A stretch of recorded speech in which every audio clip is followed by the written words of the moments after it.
বাংলায় কাজ নেই, বাংলার বিভিন্ন শ্রমিকরা বিভিন্ন রাজ্যে গিয়ে তারা কাজ করে হেনস্থা করছে সেখানকার মানুষরা, বাংলাদেশি।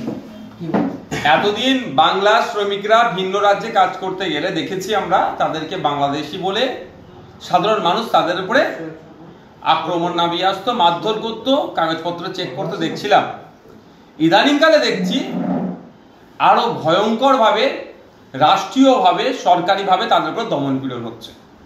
বাংলায় যারা কথা বলছে তাদের কাগজপত্র চেক থেকে শুরু করে বিভিন্ন তাদেরকে হ্যারাসমেন্ট করছে, তারা নাকি বাংলাদেশি। এই অপবাদে পরিযায়ী শ্রমিকরা আজকে আতঙ্কিত, চিন্তিত। আমাকে এই মর্মে একাধিকবার ফোন এসছে, আজকে সকালেও ফোন এসেছে। তাদেরকে কিভাবে সুরাহা করা যায় সেই চেষ্টা আমি করে যাচ্ছি, কিন্তু সমস্যা তো আমি একাই কতটা সমাধান করব। রাজ্যর দায়িত্বটা দিতে হবে রাজ্যকে। প্রথমত তো বাংলায় শিল্প নাই, ফলে ভিন্ন রাজ্যে কাজে যাচ্ছে, আর সেখানে গিয়ে কাজে অত্যাচারের সম্মুখীন হলে আমাদের রাজ্য সরকার প্রোটেক্ট করতে পারছে না।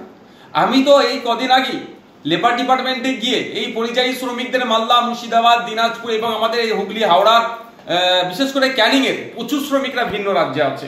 এরা যে এতে অত্যাচারের